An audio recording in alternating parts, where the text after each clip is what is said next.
আল্লাহ আমার অল্প সময়ের জন্য একটু কথা বলার অনুমতি দিয়া দাও। সুবহানাল্লাহ। আল্লাহ রাব্বুল আলামিন বললেন, যাও, তুমি মঞ্জুর করে দিলাম। এই কবরওয়ালা ব্যক্তি যিনি সুবহানাল্লাহ বলছিলেন, জীবিত ব্যক্তি, তাকে বলতেছে, ভাই তুমি একটু দাঁড়াও, তুমি একটু দাঁড়াও। তো উনি দাঁড়াইছে, দাঁড়ানোর পরে বলতেছে, ভাই তুমি রাস্তার পাশ দিয়ে যাইতেছিলা, হঠাৎ তুমি সুবহানাল্লাহ বললা, কারণ কি?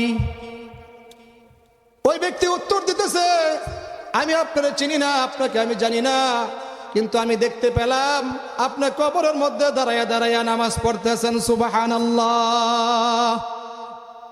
আমার কাছে এটা অনেক বড় আশ্চর্য মনে হইল, আমি তাই সুবহানাল্লাহ বললাম। প্রিয় ভাই, আপনি কবরের মধ্যে দাঁড়ায় দাঁড়ায় নামাজ পড়তেছেন, এটা কিভাবে পাইলেন? উনি বলতেছে, আমি এটা তোমাকে পরে বলবো।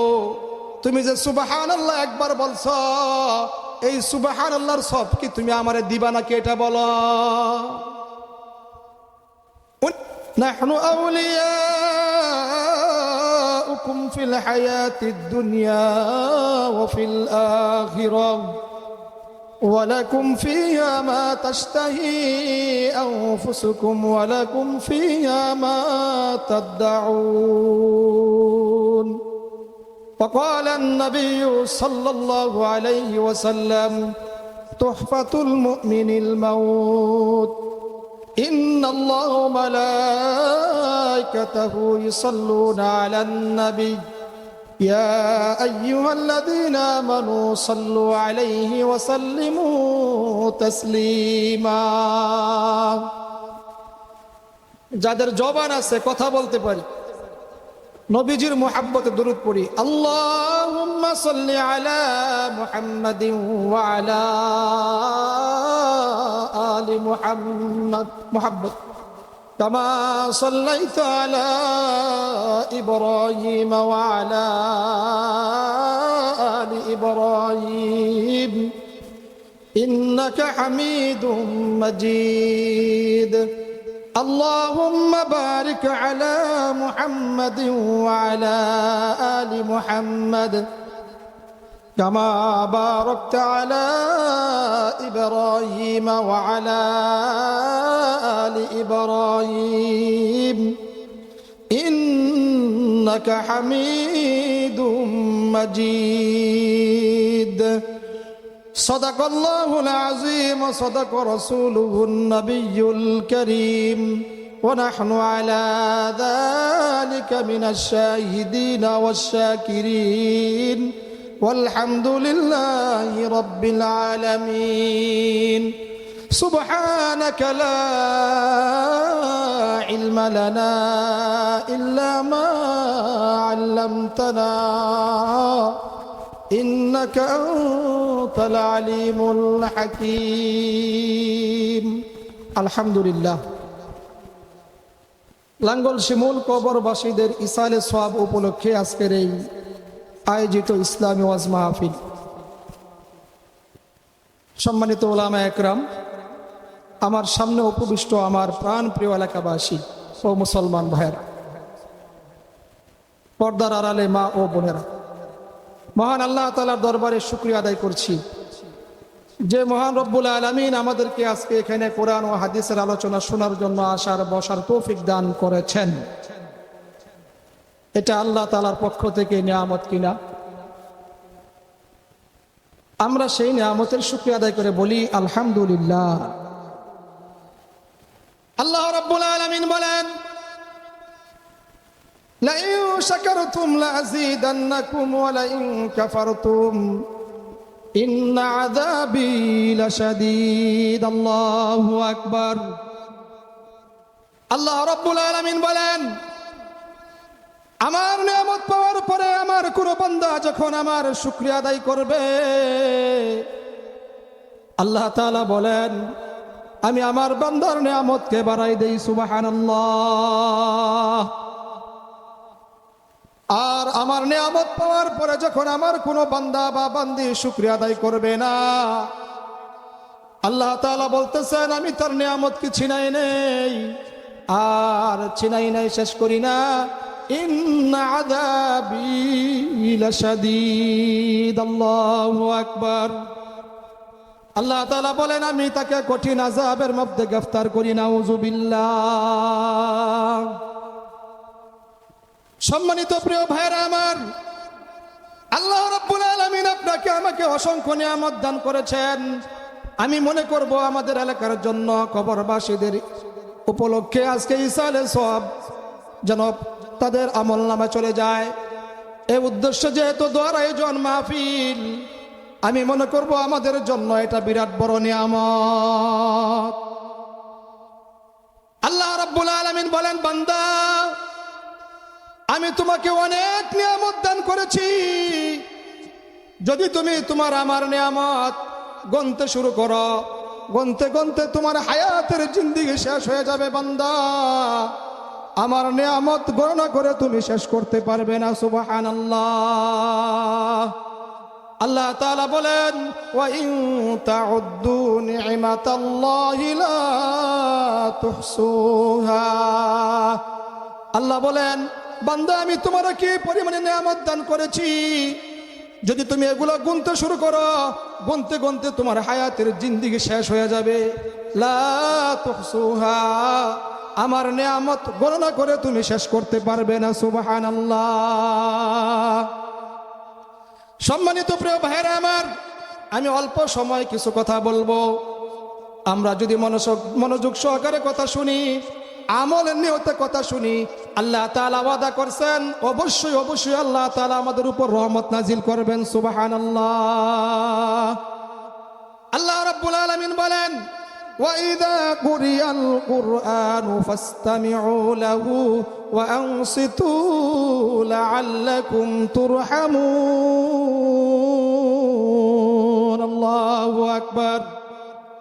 আল্লাহ রাব্বুল আলামিন বলেন, যখন কোরআনে কারিমের আলোচনা হয়, কোরআন এবং হাদিস থেকে আলোচনা করা হয়, অথবা কোরআন তেলাওয়াত করা হয়, আল্লাহ তাআলা বলেন ওই সময় আমার কোনো বান্দা বা বান্দি দুইটা গুণ অবলম্বন করে কথা শুনবে।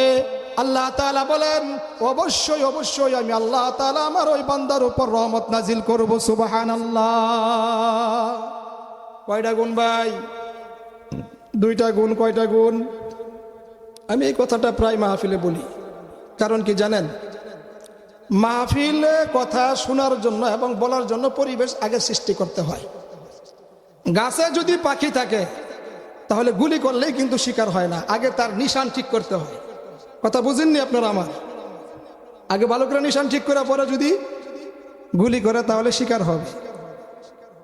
এই জন্য ওয়াজ মাহফিলে কথা বলার একটি পরিবেশ তৈরি করে তারপরে কথা বলতে হয়।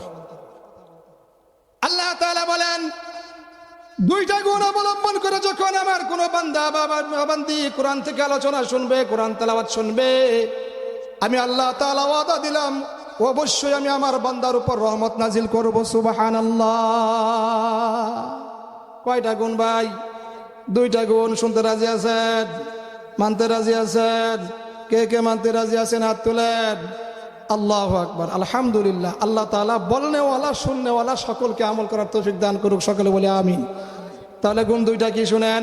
আল্লাহ তাআলা বলেন, ওয়া ইযা কুরিয়াল কুরআনু ফাসতামিউ লাহু ওয়া আনসিতু। আল্লাহ তাআলা বলেন এক নম্বর গুণ চুপচাপ থাকতে হবে। এক নম্বর গুণ হলো ফাসমাউ। আল্লাহ তাআলা বলেন দিলের কান দিয়ে কথা শুনতে হবে। দুই নম্বর গুণ হইল আল্লাহ রাব্বুল আলামিন জানাইতেছেন ওয়া আনসিতু। সাকাতা ইয়াসকুতু মাসদার, আসসুকুতু চুপ রানা, চুপ থাকা। আল্লাহ তাআলা বলেন এক নম্বর গুণ হইল দিলের কান দিয়ে কথাগুলা শুনতে হবে। দুই নম্বর গুণ হইল একেবারে চুপচাপ থাকতে হবে। এই দুইটা গুণ অবলম্বন করে যখন আল্লাহ তাআলার কোনো বান্দা বা বান্দি কথা শুনবে, আল্লাহ বলেন লাআল্লাকুম তুরহামুন, অবশ্যই আমি আমার বান্দা বান্দির উপর রহমত নাজিল করব। সুবহানাল্লাহ। প্রিয় ভাইয়ের আমার, এই দুইটা গুণ আমরা অনেকে মানতে চাই না, মানলেও জানলেও আমল করতে চাই না। অনেক লোক এমন আছে মাহফিলে আসে, রাস্তায় বসে থাকে, দোকানে বসে থাকে, তাদের মনোযোগ এই জায়গায় থাকে না, আর সকালবেলায় তারা বলতে থাকবে কেমন আলোচনা হইলো, কি মাহফিল হইলো, লু কি হইল না, মনোযোগ নাই, হেদায়েত নাই। প্রিয় ভাইরা আমার, ওয়াজ মাহফিলে হেদায়েতের জন্য আল্লাহ রাব্বুল আলামিন কিভাবে হেদায়েত আসবে এই ব্যাপারেও সূরা ইয়াসিনের মধ্যে আল্লাহ তাআলা বয়ান করেছেন। সুবহানাল্লাহ। যেহেতু আজকে ইসালের সওয়াব উপলক্ষে ওয়াজ মাহফিল, কবরবাসীদের উদ্দেশ্যে ওয়াজ মাহফিল, আমি এই ব্যাপারে কয়েকটা কথা বলবো। প্রিয় ভাইরা আমার, আল্লাহ রাব্বুল আলামিনের পক্ষ থেকে বান্দার হায়াত অনেক বড় নিয়ামত। কি পরিমাণে নিয়ামত! একটা মানুষ যখন দুনিয়ার মধ্যে ভূমিষ্ঠ হয়, মার পেট থেকে জন্মগ্রহণ করে, জন্মগ্রহণ করার পর আধা মিনিট অথবা 1 মিনিট অথবা একটু কম বেশ এরকম বোঝা যায় যে সে জীবিত অবস্থায় দুনিয়ার মধ্যে আসছে। এটা যদি বোঝা যায় তাহলে আমরা ওই মানুষটা কিছুক্ষণ পরে যদি মারা যায়, মারা যাওয়ার পর আমরা ওই লোকের দাফন করি কি করি না? প্রিয় ভাইরা আমার, বোঝা গেল হায়াতের, আল্লাহ তাআলার কাছে হায়াতের দাম অনেক বেশি। মার পেট থেকে জন্মগ্রহণ করছে, আধা মিনিট 1 মিনিট দুনিয়ার মধ্যে ছিল, এরপরেই তার নিঃশ্বাস বন্ধ হয়ে গেছে গা। দেখেন, এই আধা মিনিট হায়াতের জন্য, 1 মিনিট হায়াতের জন্য ইসলামের সকল বিধিবিধান তার জন্য প্রযোজ্য হয়ে যায়। একটা মানুষ যদি দুনিয়ার মধ্যে জন্মগ্রহণ করার পরে অল্প সময় বেঁচে থাকে, এরপরে মারা যায়, তাহলে ওই মানুষের জন্য তাকে এরকম ভাবে দাফন করা হয়, কাফন পরানো হয়, তার জানাজা নামাজ আদায় করানো হয়। তাহলে বোঝা গেল মানুষের হায়াতের মূল্য আল্লাহ তাআলার কাছে অনেক বেশি। আর যদি এটার বিপরীত হয়, মার পেট থেকে জন্মগ্রহণ করছে কিন্তু জীবিত অবস্থায় না, একেবারে মৃত, সন্তান প্রসব করছে কিন্তু জীবিত না, মৃত, আপনারা এই ফতোয়া দেন ওই সন্তানের জানাজা হয় কি হয় না? হয় না। কারণ কি? সে দুনিয়ার মধ্যে হায়াতি পাই নাই। বুঝেন নাই মনে হয় কথা? তার জানাজা হয় না, আনুষ্ঠানিকভাবে তাকে দাফন কাফনের কাজ করানো হয় না, সাধারণ কোনোভাবে কোনো রকমে তাকে মাটির নিচে পুঁতে ফেলা হয়। তাহলে বোঝা গেল মানুষের হায়াতের জিন্দেগির দামটা আল্লাহ তাআলার কাছে কত বেশি। কিন্তু আমাদের হায়াতের জিন্দেগির সময়টা আমরা আল্লাহ তাআলার হুকুম অনুযায়ী মানি না, হুকুম অনুযায়ী চালাই না, বিভিন্ন ভাবে সময় আমরা নষ্ট করে ফেলাই, একটু চিন্তাও করি না। প্রিয় ভাইয়েরা আমার, আল্লাহ তাআলা আপনারা আমার দুনিয়ার মধ্যে অল্প সময়ের জন্য পাঠাইছে, কিসের জন্য? একটু চিন্তা করতে হবে। আল্লাহ তাআলা বলেন, ওয়ামা খালাকুতুল জিন্না ওয়াল ইনসা ইল্লা লিয়াবুদুন। আল্লাহু আকবার। প্রিয় ভাইয়েরা আমার, আরেকটা দৃষ্টান্ত দেয় মানুষের হায়াতের জিন্দেগির দামটা কেমন। জীবিত অবস্থায় যে মানুষটা আল্লাহ তাআলার ইবাদত বন্দেগী করে, এই ইবাদত বন্দেগী আল্লাহ তাআলার কাছে কেমন দামি। কিতাবের মধ্যে ওয়াকিয়া আসছে, ঘটনা আসছে। এক আল্লাহওয়ালা বুজুর্গ ব্যক্তি রাস্তার পাশ দিয়ে যাইতেছিলেন। খুব গুরুত্বপূর্ণ একটা কথা, খুব ভালোভাবে খেয়াল করবেন। রাস্তার পাশ দিয়ে যখন যাইতেছেন, রাস্তার পাশে একটা কবরস্থান। দেখে কবরস্থানে অনেক কবর রয়েছে, কিন্তু একটা কবরের ভিতরে কে যেন দাঁড়াইয়া নামাজ পড়তেছে। সুবহানাল্লাহ। তো বুজুর্গ ব্যক্তি যখন এই দৃশ্য দেখলো, দৃশ্য দেখার পরে আশ্চর্য হয়ে গেল গা। প্রিয় ভাইরা আমার, কোথায় সুবহানাল্লাহ বলা লাগে, কোথায় আলহামদুলিল্লাহ বলা লাগে আমরা অনেকেই জানি না। আশ্চর্যের কোনো বিষয় দেখলে তখন সুবহানাল্লাহ বলা লাগে, নিয়ামতের কোনো বিষয় পাইলে তখন আলহামদুলিল্লাহ বলতে হয়। ভবিষ্যতে কোনো কাজ করব এরকম যদি ইচ্ছা আকাঙ্ক্ষা হয় তাহলে ইনশাআল্লাহ বলতে হয়। তো উনি দেখছে কবরের ভিতরে দাঁড়ায়া একজন লোক দাঁড়ায়া দাঁড়ায়া নামাজ পড়তেছে। এটা আশ্চর্য কিনা ভাই? দেখার পরে বলতেছে সুবহানাল্লাহ। যখন এই কথাটা তার জবান দিয়ে বের হয়ে গেছে, যিনি কবরে নামাজ পড়তেছিলেন উনি তাড়াতাড়ি নামাজ শেষ করার পরে আল্লাহ তাআলার কাছে দরখাস্ত করছে, আল্লাহ আমারে অল্প সময়ের জন্য একটু কথা বলার অনুমতি দিয়া দাও। সুবহানাল্লাহ। আল্লাহ রাব্বুল আলামিন বললেন, যাও তুমি মঞ্জুর করে দিলাম। এই কবরওয়ালা ব্যক্তি যিনি সুবহানাল্লাহ বলছিলেন, জীবিত ব্যক্তি, তাকে বলতেছে, ভাই তুমি একটু দাঁড়াও, তুমি একটু দাঁড়াও। তো উনি দাঁড়াইছে, দাঁড়ানোর পরে বলতেছে, ভাই তুমি রাস্তার পাশ দিয়ে যাইতেছিলা, হঠাৎ তুমি সুবহানাল্লাহ বললা, কারণ কি? ওই ব্যক্তি উত্তর দিতেছে, আমি আপনাকে চিনি না, আপনাকে আমি জানি না, কিন্তু আমি দেখতে পেলাম আপনি কবরের মধ্যে দাঁড়ায়া দাঁড়ায়া নামাজ পড়তেছেন, সুবহানাল্লাহ। আমার কাছে এটা অনেক বড় আশ্চর্য মনে হইল, আমি তাই সুবহানাল্লাহ বললাম।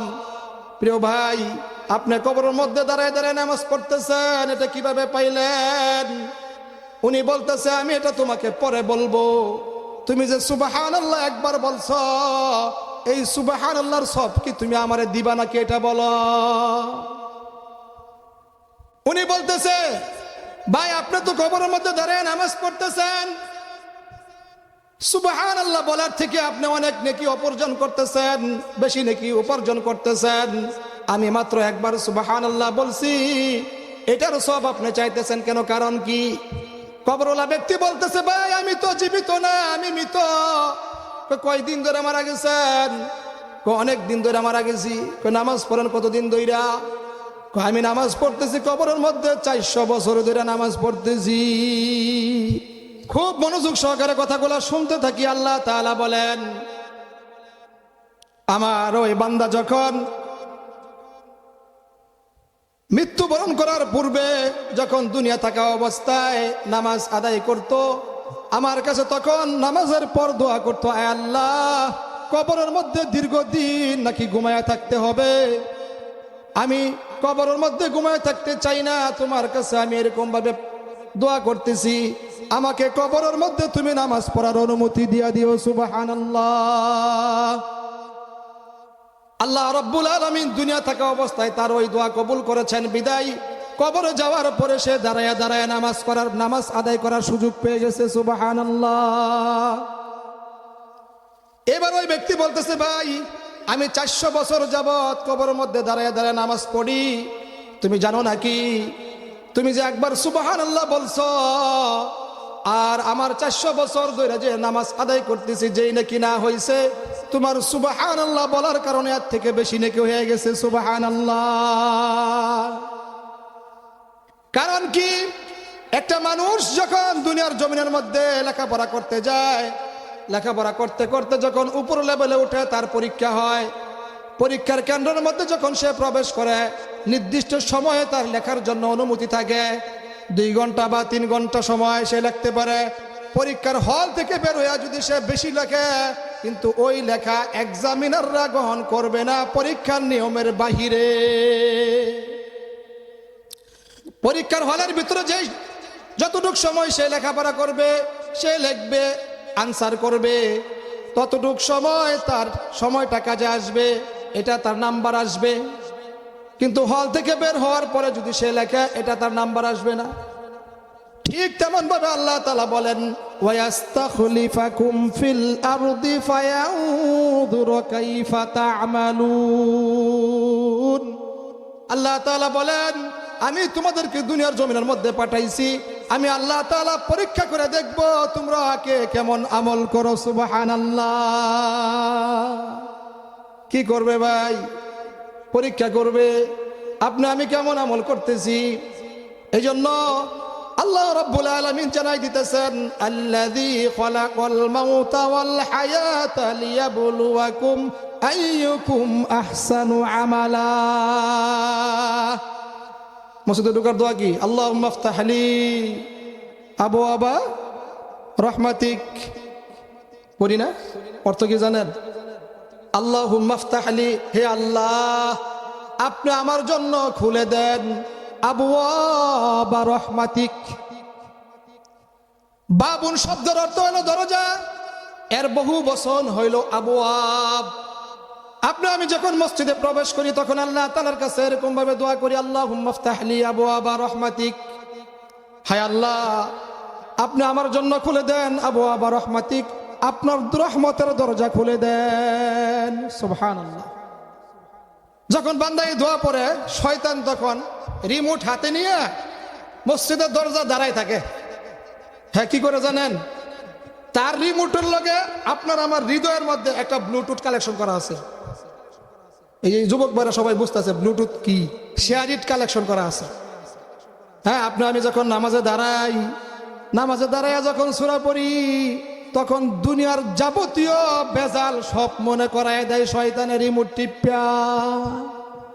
এই তাড়াতাড়ি নামাজ পড়, বাজারে যাইতে হইব, গরু বানতে হইব, এই কাম রয়েছে, ওই কাম রয়েছে।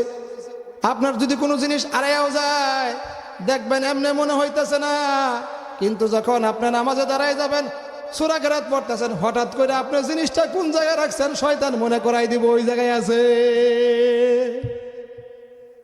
শয়তান চায় আপনার আমার ঈমান আমল কিভাবে নষ্ট করানোর জন্য, ঠিক তেমনি ভাবে শয়তানে আজকে ওই জায়গায় দাঁড়ায় দাঁড়ায় সুইচ টিপতেছে। কারেন্ট যতবার যাবো আবো এই সুযোগে বেরিয়ে যাবি, রিমোট টিপতেছে। আমরা ইনশাল্লাহ শেষ করে থাকবো, পারবো না ইনশাল্লাহ?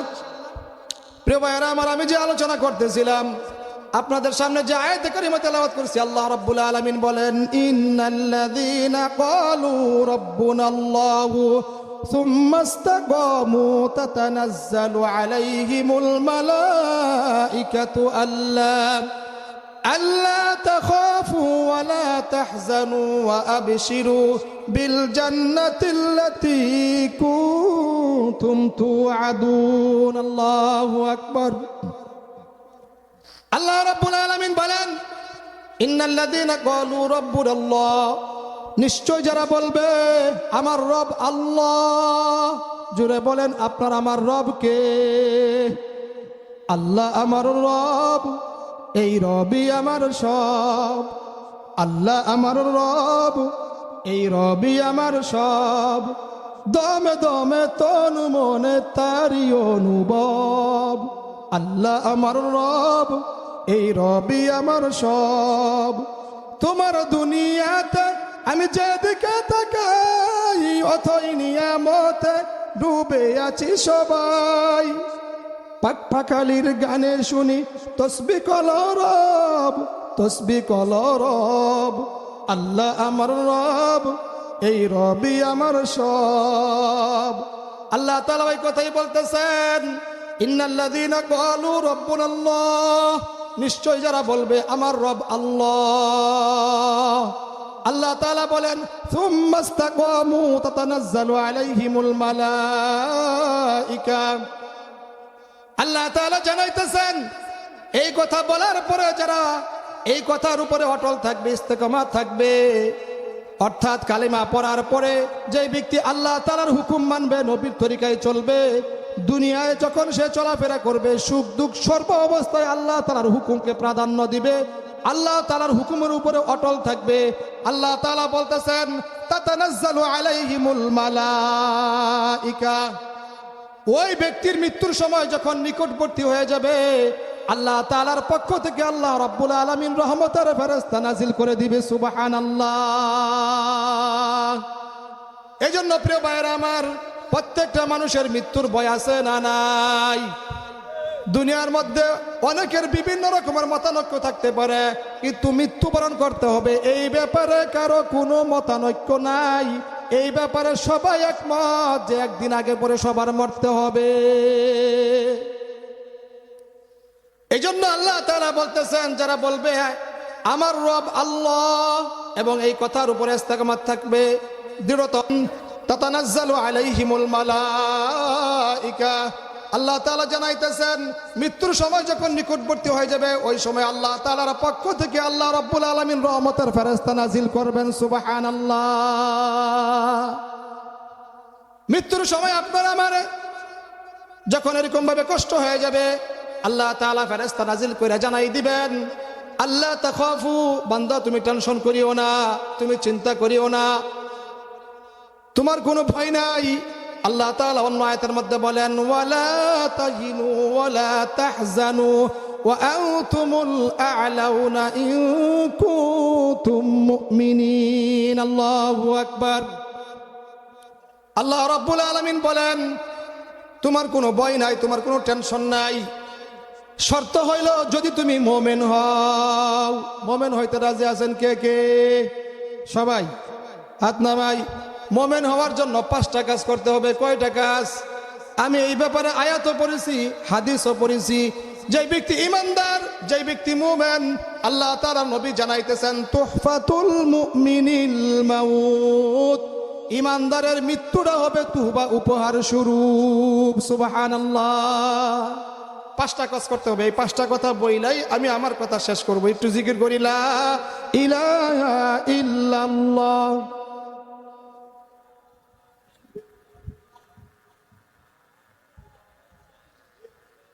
লা ইলাহা ইল্লাল্লাহ। হৃদয় জুড়ে তোমারই নাম দাও প্রভু আমারে। কোন সময় আমি যেন, কোন সময় আমি যেন ভুলি না তোমারে। জুড়ে লা ইলাহা ইল্লাল্লাহ।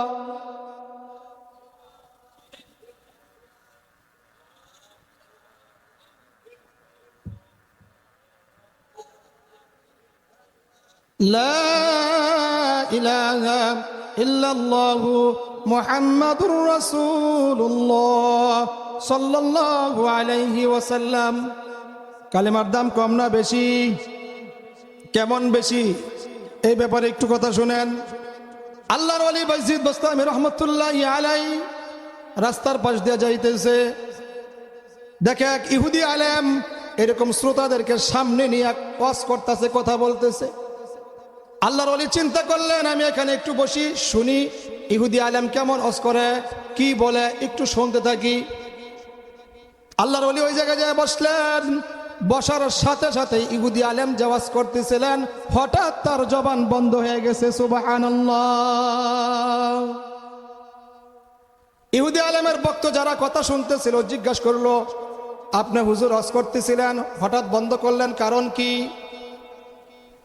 ইহুদি আলেম বলতেছে, এখানে এমন একটি লোক আসছে যিনি মুহাম্মাদুর রাসূলুল্লাহ সাল্লাল্লাহু আলাইহি সাল্লামের কাছে কালেমা পড়ে মুসলমান হয়েছে, তার আগমনে আমার জবান বন্ধ হয়ে গেছে। বক্তারা বলতেছে, আপনি আমারে দেখাই দেন, আমাদেরকে দেখাই দেন, সে কে, তারে আমরা হত্যা করব। ইহুদি আলেম বলতেছে, না না, তাকে হত্যা করা যাবে না। তাহলে আমরা কি করব? ইহুদি আলেম বলতেছে, শুনো, এমন এক বলো যার দুই নাই। আল্লাহর ওলি বলতেছেন কুল হুয়াল্লাহু আহাদ, আল্লাহ হইল এক, এর ভিতরে কোনো দুই নাই। প্রিয় ভাইরা আমার, আপনি আমি কয় আল্লাহর ইবাদত বন্দেগী করি? আল্লাহর কোনো শরীক আছে? আল্লাহ তাআলার সাথে কোনো শরীক সাব্যস্ত করা যাবে? আল্লাহ তাআলা বলেন ওয়া মান ইউশরিক বিল্লাহি ফাকাদ হারামাল্লাহু আলাইহিল জান্নাহ ওয়া মাওয়াহুন নার ওয়া মা লিয-যালিমিন মিন আনসার। আল্লাহু আকবার। আল্লাহ তাআলা বলতেছেন, যে ব্যক্তি আমার সাথে শরীক করবে আমি তার জন্য আমার জান্নাতকে চিরতরে হারাম করে দেই। নাউযুবিল্লাহ। এই জন্য আল্লাহ তাআলার সাথে শরীক সাব্যস্ত করা, বুঝছেন না আপনারা কথা? চাইতে হবে কার কাছে? আল্লাহ তাআলার কাছে না কোনো মাজারের কাছে, গাছের কাছে, কোনো কবরওয়ালার কাছে, না মাছের কাছে? চাইবো কার কাছে? আল্লাহ তাআলা বলেন ইয়াহাবু লিমান ইয়াশাউ ইনাথা ওয়া ইয়াহাবু লিমান ইয়াশাউ যুকুর আও ইউযাওবিজুহুম যুকরানা ওয়া ইনাথা ওয়া ইয়াজআলু মান ইয়াশাউ আকীমা। আল্লাহু আকবার। আল্লাহ রাব্বুল আলামিন বলেন, সন্তান আমি ইচ্ছা করলে ছেলে দেই, আমি ইচ্ছা করলে মেয়ে দেই। আমি আল্লাহ তাআলা যদি ইচ্ছা করি কাউকে ছেলেও দেই না, মেয়েও দেই না। ওয়া ইয়াজআলু মান ইয়াশাউ আকীমা, আমি ইচ্ছা করলে আল্লাহ রাব্বুল আলামিন কাউকে বান্দা রেখে দিতে পারি শক্তিকার। এই জন্য চাইবো কার কাছে ভাই? আল্লাহর ওলি বলতেছেন কুল হুয়াল্লাহু আহাদ, আল্লাহ হইল এক, এর ভিতরে কোনো দুই নাই। তাহলে এমন দুই বলো যার তিন নাই। খুব ভালো করে খেয়াল করেন। আল্লাহর ওলি কোরআন থেকে উত্তর দিতেছেন, ওয়াল্লাইলি ইযা ইয়াগশা ওয়ান-নাহারি ইযা তাজাল্লা। রাত্র এবং দিন এই হইল দুই, এর মধ্যে কোনো তিন নাই। কই তাহলে এমন তিন বলো যার চার নাই। আল্লাহর ওলি বলতেছেন, ওয়াসিআ কুরসিয়ুস সামাওয়াতি ওয়াল আরদ। আল্লাহর ওলি বলতেছেন, আরশ, কুরসি, লৌহ, কলম তিন, এর মধ্যে কোনো চার নাই। কই তাহলে এমন চার বলেন যার পাঁচ নাই। আল্লাহর ওলি উত্তর দিতেছেন, আল্লাহ রাব্বুল আলামিন চারটা বড় বড় কিতাব নাজিল করছেন, এর মধ্যে কোনো পাঁচ নাই। চারটা কিতাবের নাম কি? তাওরাত, জাবুর, ইনজিল, কুরআন। কই তাহলে এমন পাঁচ বলো যার ছয় নাই। আল্লাহর ওলি বলতেছেন, আল্লাহ তাআলা পাঁচ ওয়াক্ত নামাজ ফরজ করে দিয়েছেন, এর ভিতরে কোনো ছয় নাই।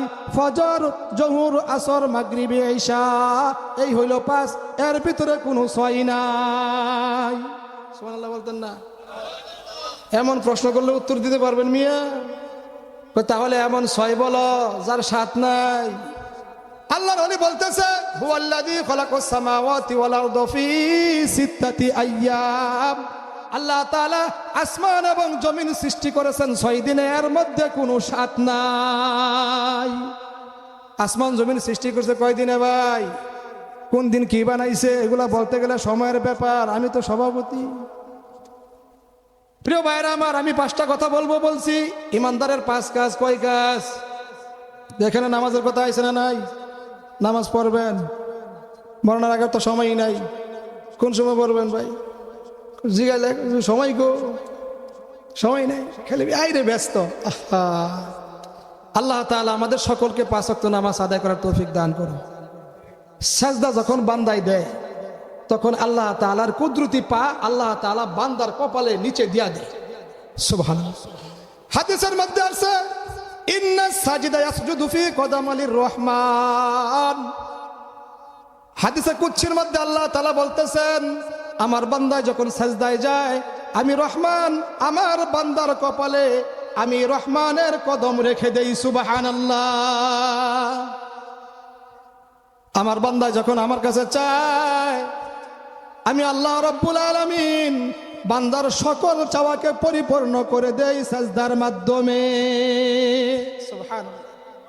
সাহাবায়ে কেরাম জিজ্ঞাসা করলেন, ইয়া রাসূলুল্লাহ, ইয়া হাবিবাল্লাহ, আমরা আল্লাহ তাআলারা কি আস্তে ডাকবো না জোরে ডাকবো? আল্লাহ কি আমাদের কাছে না দূরে? কথা কিন্তু এটা মনে রাখেন। আল্লাহ তাআলা জানাই দিলেন, ও আমার হাবিব আপনি জানাই দেন, ওয়া ইযা সালাকা ইবাদি আন্নী ফাইন্নী করিব উজিবু দাওয়াতাদ দাঈ ইযা দাআন ফালইস্তাজিবু লি ওয়াল ইউমিনু বি লাআল্লাহুম ইয়ারশুদুন। আল্লাহু আকবার।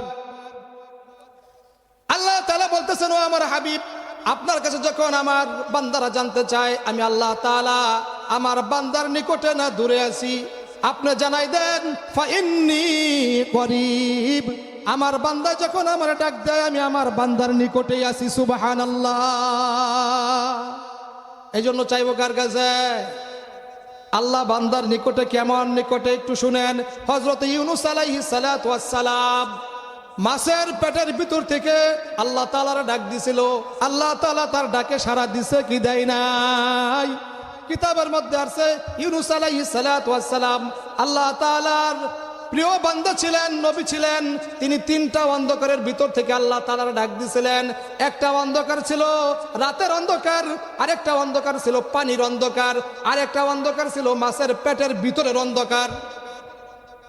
ওই জায়গাটাকে ডাক দিছে, আল্লাহ ইলাহা ইল্লা আনতা সুবহানাক ইন্নী কুনতু মিনাজ জালিমিন।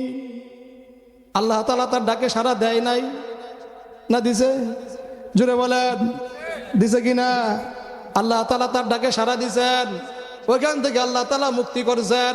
কিন্তু মসজিদ থেকে যখন আওয়াজ আসে হাইয়া আলাস সালাহ, হাইয়া আলাল ফালাহ, কয়জন ডাকে সাড়া দেই?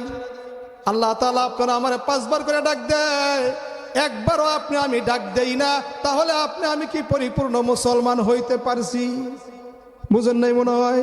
এই জন্য আল্লাহ তাআলা আরেক আয়াতের মধ্যে বলেন, ইয়া আইয়ুহাল্লাযীনা আমানু দুখুলু ফিস সিলমি কাফা ওয়ালা তাত্তাবিউ খুতুওয়াতিশ শাইতান ইন্নাহু লাকুম আদুউম মুবিন। আল্লাহু আকবার। আল্লাহ তাআলা বলেন, ইয়া আইয়ুহাল্লাযীনা আমানু, হে ঈমানদারেরা, প্রিয় ভাইয়েরা আমার, খুব ভালো করে খেয়াল করেন, কত মায়া করে আল্লাহ তাআলা আপনারা আমরা ডাক দিয়েছেন।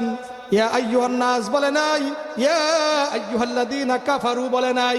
আল্লাহ তাআলা ডাক দিয়েছেন, ইয়া আইয়ুহাল্লাযীনা আমানু, হে ঈমানদারেরা, উদখুলু ফিস সিলমি কাফা, তোমরা পরিপূর্ণ ইসলামের মধ্যে প্রবেশ করো। দুনিয়ার মধ্যে এমন লোক আছে যারা পরিপূর্ণ ইসলামের মধ্যে প্রবেশ করে নাই। এমন লোক আছে 5 ওয়াক্ত নামাজ ফরজ কিন্তু পড়ে না, আবার রমজানের রোজা ঠিকই রাখে। তাহলে কি সে পরিপূর্ণ প্রবেশ করলো? কি বলেন আপনারা? বুঝেন নাই মনে হয়। তাহলে পরিপূর্ণ প্রবেশ করতে রাজি আছেন? এই যে আমি একটা জামা গায়ে দিছি না, এটা কি পরিপূর্ণ গায়ে দিছি না অর্ধেক?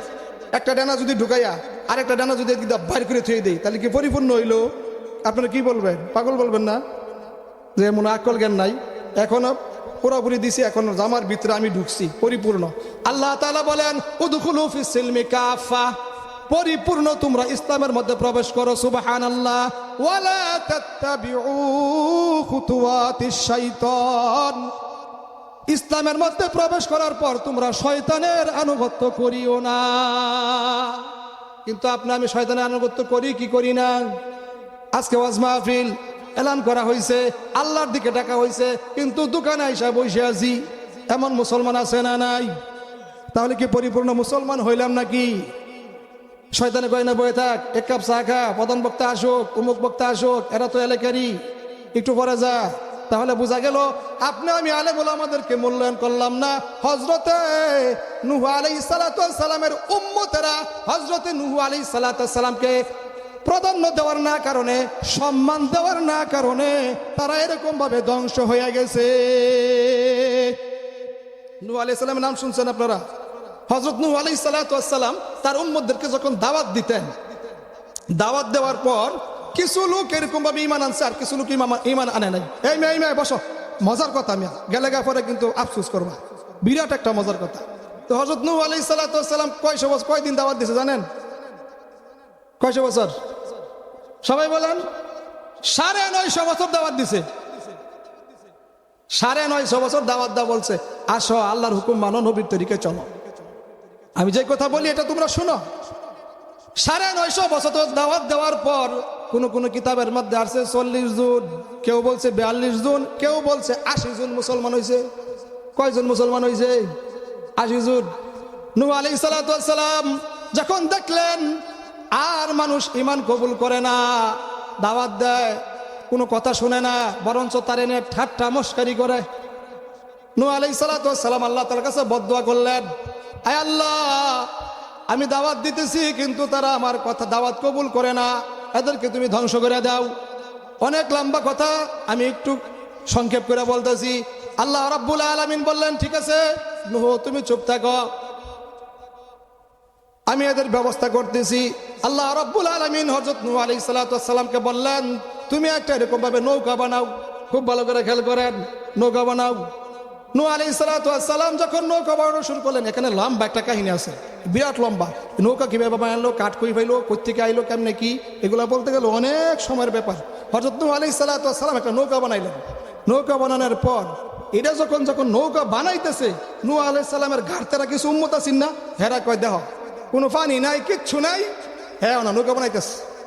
এই নৌকা বানাইয়া এই নৌকা কই চালাবো, এই শুকনার মধ্যে নৌকাটা কি করবো?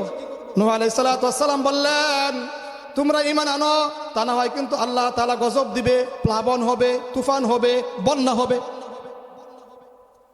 হ্যাঁ, এগুলো অবাস্তব কথা লইব। যে সুন্দর খরা দেখা যায়, কইতে মেঘাবো, তুফান হবো, বন্যা হয়ে যাবো গা। বন্যা হইলে ওই আমরা গাছের উপর উঠবো গা। বুঝেন নাই মনে হয়? তো নূহ আলাইহিস সালাতু ওয়াস সালাম এরকম ভাবে নৌকা বানায় রাখছে। আর লম্বা কথা এখানে, পরিশেষে কাফেররা এরকম ভাবে চিন্তা করে, যাক নূহ যখন নৌকা বানাইছে, তাহলে এক কাজ করি, কি এই নৌকার মধ্যে আমরা যাই পায়খানা করবো আজকে থেকে। কিতাবের মধ্যে আসছে নৌকার মধ্যে যাই পায়খানা করতে করতে, একজন একজন করে করতে করতে করতে করতে একবারে নৌকা ভরে লাইছে। নৌকা যখন ভরে গেছে গা, নূহ আলাইহিস সালাম মনের মধ্যে কষ্ট বলেন, একে তো এরকম ভাবে দাওয়াত কবুল করলোই না, দ্বিতীয়ত এরকম ভাবে হ্যাঁ সবাই যায় নৌকার মধ্যে তারা পায়খানা করতেছে।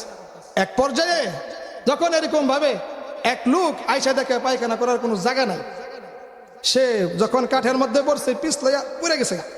পিছলায় পড়ে যাওয়ার পর তার কুষ্ঠ রোগ ছিল, বুঝেননি আপনারা, সে কুষ্ঠ রোগ ছিল, সে হারমার করে উঠছে, উঠটা ধুইয়া বাসায় গেছে, দেখে না কুষ্ঠ রোগ ভালো হয়ে গেছে। কুষ্ঠ রোগ ভালো হয়ে গেছে। ভালো হয়ে যাওয়ার পর যখন এলাকার লোকজন দেখতে পাইলো, হাই হাই এই ভাই তুমি কোন দোকান থেকে মেডিসিন আনছো, তোমার যে কুষ্ঠ রোগ ভালো হয়ে গেল গা,